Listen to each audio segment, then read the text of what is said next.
This is Victor Roth with the Ohio Free Press. I'm here with Beau Baumberg, and he is running for the U.S. Congressional District, 18th District seat. And he's been here at the Back to Basics group meeting tonight. Good evening, Beau. Glad to be here. It's a wonderful opportunity to speak to people, and glad to come out through the snow. Very good. Thanks for coming to Tuscarawas County. We appreciate it. Hey, we've just got some real easy, simple questions for you that we'd like to ask you. Some of them just kind of introductory. Some of the candidates that we get to run into describe themselves as kind of Reagan conservatives, constitutionalists, or just party line candidates, Republican, Democrat, that sort of thing. Where would you classify yourself in that position?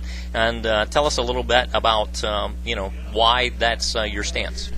Well, first of all, I believe the Constitution was a line drawn in the sand by we the people, saying the government can only come this farther, no farther. So, first of all, I stand with the Constitution, but I become a Republican because of Ronald Reagan. So I have the Reagan conservative values, which I think they kind of go together. Not that Ronald Reagan was perfect, but he led us back towards a conservative, back closer to the Constitution than he was when he got in office. So, I think that, like I said, our government has been stepping across the line of the Constitution in the name of health care or in the name of education. They've been allowed to step across that line, and we need to put the limits back on there and not only stop the government from expanding where it's at now, we've got to move it back to where they are following the Constitution. So it's got to be a reversal from the direction we're headed now. Very good. I would appreciate that. It takes a lot of time to run one of these campaigns, and you leave the comforts of your home, your children, and those sorts of things.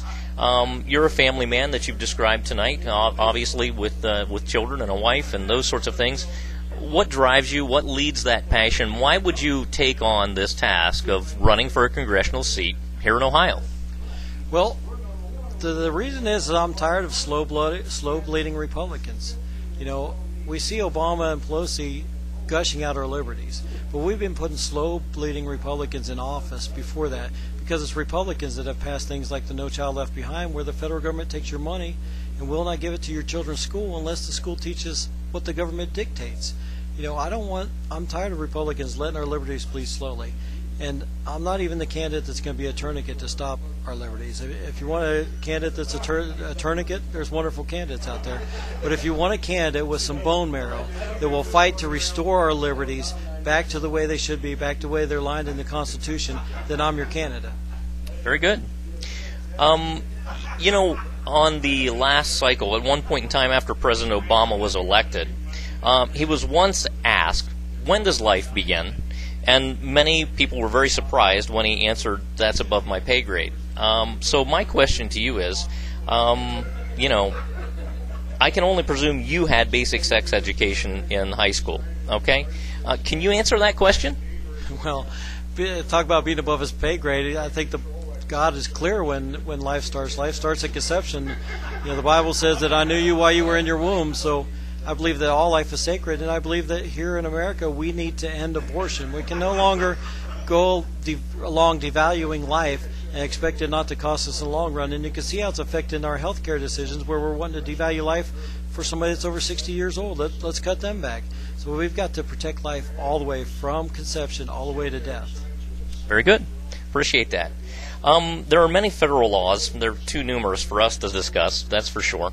If you were elected, is there one act that you feel must be accomplished in your first term of office? And what would it be, and why would that be important to you?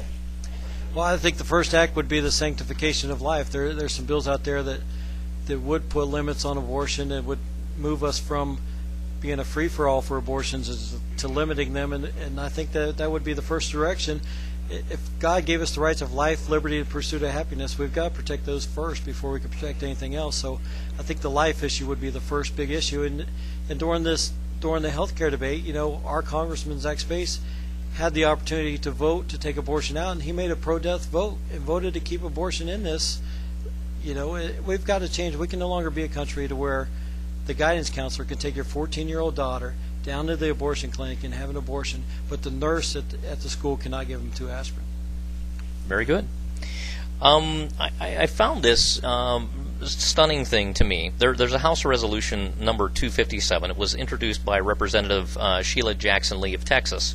And that particular House resolution could send a citizen to prison if a criminal steals their gun and uses it in a crime. Would you support this kind of legislation in any way? Absolutely no. If the guy steals a gun, we should punish the thief. That should be the first thing. And then if he murders, we should punish the murderer. It's not the gun that kills people. People kill people.